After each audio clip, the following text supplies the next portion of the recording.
they are also users of multimedia services a lot too. And whereas the Gen V regulars would be more conservative, and the traditional values are still shaping them a lot.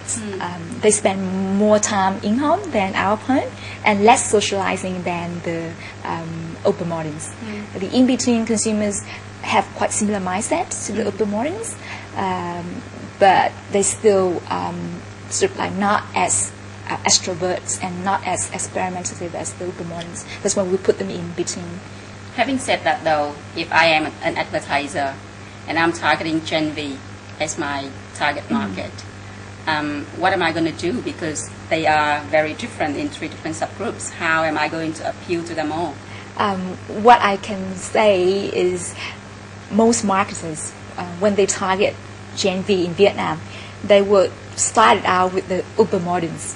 Why? Because urban moderns tend to be the opinion leaders. And they have a lot of influences on the other groups of consumers. So if marketers can build up a successful imagery that attracts the urban moderns, then they are very likely to attract the other groups of consumers as well. Because the Gen V regulars, for example, they would look up to the urban moderns.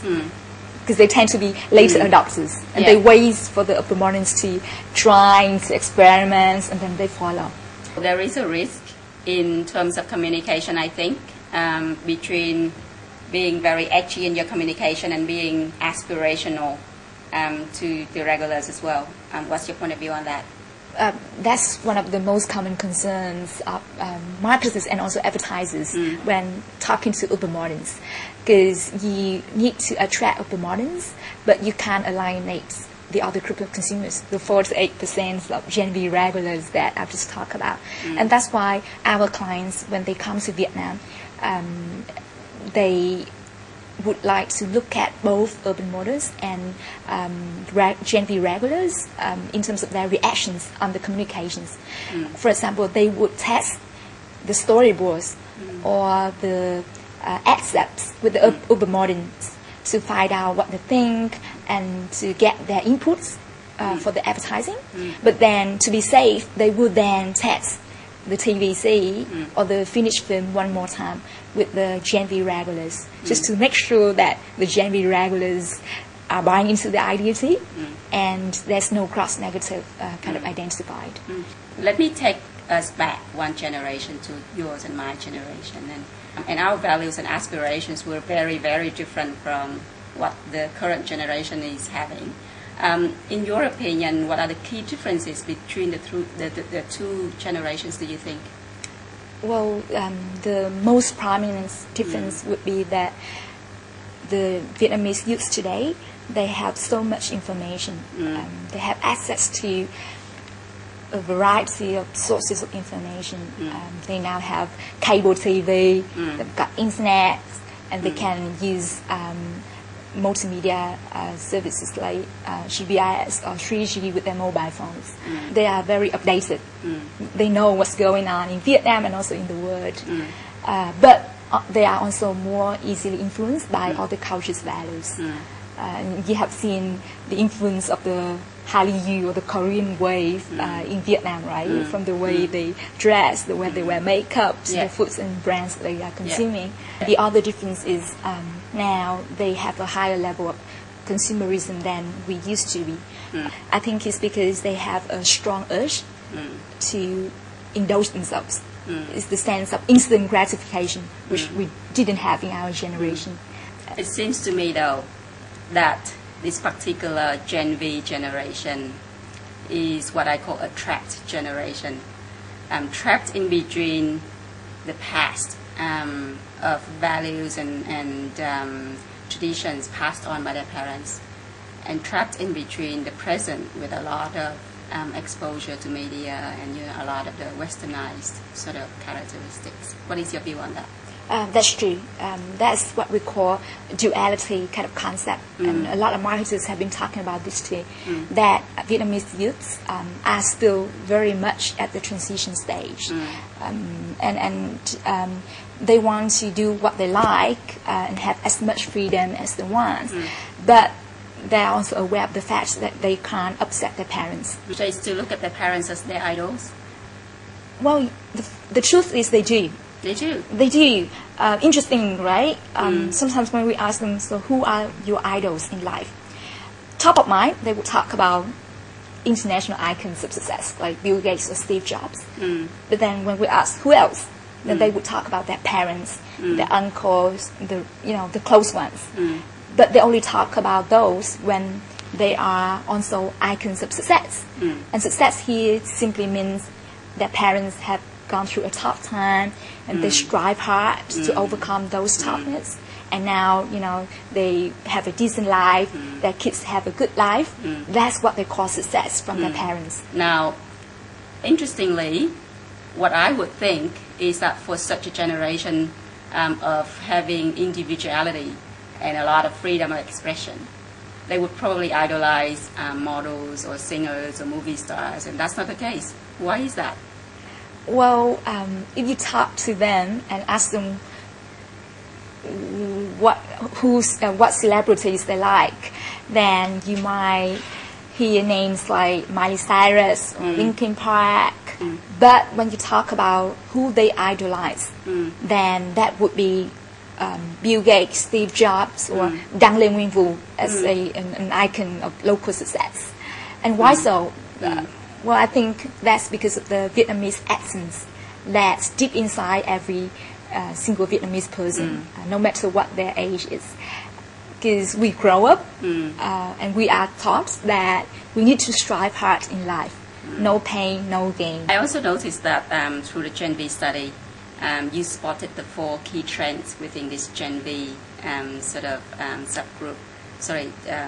Gen V group, and you talked about getting sophisticated, health and wealth, Yes. and getting connected and convenience. Yes. What are the categories that are affected mostly by this trend? Well, let me touch base on the first trend, the getting sophisticated and convenient kind of trend, because that's probably the most prominent today. The young consumers, they look for convenience because they are living a very fast-paced lifestyle, and they would like to shop more at modern trade channels than at traditional trade channels. As you can see from the government statistics, today Vietnam has about 400 supermarkets and 2,000 convenience stores, plus 60 trade centers altogether. And that's nothing compared to other markets, because Indonesia and Thailand, for example, the contribution of modern trade channel is about 40% and above to the total FMCG sales. And Vietnam is about 20%? Is about 29% in Ho Chi Minh City and Hanoi. That's actually a lot of growth already, right? Yeah, in the last few years. That was in 2004. It was only 15%, and now it's 29% for Ho Chi Minh City and Hanoi. So Vietnam will still see a lot of growth in this modern trade channel in the future. Yeah. A lot of researchers told me about mobile phone as one of the top category amongst the youngsters in Vietnam. Why is that? Well, 95% of them have already owned a mobile phone. And 30% of them would like to buy another one, a new one, in the next 6 months. And why are they that crazy about mobile phones? It's all about the need for socializing and keeping connected. They love to use mobile phones to text to their friends. And an amazing number, 50 SMS is the average number of texts that they do 50 a day. SMS a day. And then they use mobile phones to freely do what they like listening to the music or download videos or games or applications. Well, digital marketing has taken the spotlight in the world recent years. And of course, Vietnam is one of the countries that's got a very young population. Have you seen any trend within Vietnam in terms of the growth of digital marketing? In a recent survey that we conducted amongst managing directors and CEOs of several companies in Vietnam, which is what we call business barometer survey, the manufacturers are also expressing the same view. When we ask what are the channels of communications that you will increase your spending on in the next 6 or 12 months, then internet and mobile advertising, mobile phone advertising are also amongst the top forms of communications that will see increased spending. That's the top in increase of spending, but are they the top channels in terms of choice? Not yet. Not yet. Not yet. TVC and point-of-sale materials are still the top 2 forms of communications that attracts the most of the client's budget today. And that's what I want to say too, that yes, Vietnamese young consumers are heavier users of internet and mobile phone, etc. But they are not hyper users of these multimedia yet. Let's talk about strategic communication approach. Through my experience working with other countries and through our conversation today, I can understand that there are a lot of similarities between Vietnamese youth and the youth in emerging markets. Do you think as advertisers, people can actually adapt strategic communication approach from other emerging markets to Vietnam? I've seen many clients adapting communications from Thailand and China markets. So if they want to air a TVC that they use in Thailand market, they would still test it with Vietnamese consumers, Vietnamese youths, just as a disaster check, you know, just to make sure that there's no violation of the cultural values, and there is no sensitivity at all. If you have one thing to say to the advertisers anywhere in the world having an interest in Vietnam as a market, what would you say to them about the youth or this particular very important market segment in Vietnam? Well, I would tell them to come on board, because the young consumers here, they are like ready to absorb almost everything. Yeah, they're so ready. Just come in and, you know, tell them what they like, or give them what they like. I would advise them to understand the culture carefully, because there are a lot of cultural sensitivities and taboos, as you said, that are going on, and Vietnamese youths are not yet liberal and rebellious as the other youth markets. Talk to the consumers more, talk to them more, and then you understand more about their lifestyle and their values behind. Thank you very much, Hoa, for being here today and sharing with us great insights into the hearts and souls of the youth of Vietnam, the key market segment that's driving the future economy of Vietnam. Thank you. It's my pleasure to be here today and share with you some brief insights about Gen V.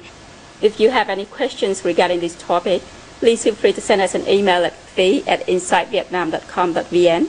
For past episodes and new updates, visit us at Inside Vietnam on WordPress, Facebook, YouTube, and Twitter. Now that we have covered 2 topics on market overview and Vietnam's young consumerism, our next episode will reveal how advertisers address these issues in their communication material and media choices in Vietnam. We will present insights into what works and what does not work in Vietnam with respect to the country's political settings and cultural heritage. Thank you very much for being such a great audience, and I look forward to seeing you again soon in 2 weeks. My name is Phi Nguyen, and I'm your host on Inside Vietnam. Goodbye, and see you again in 2 weeks.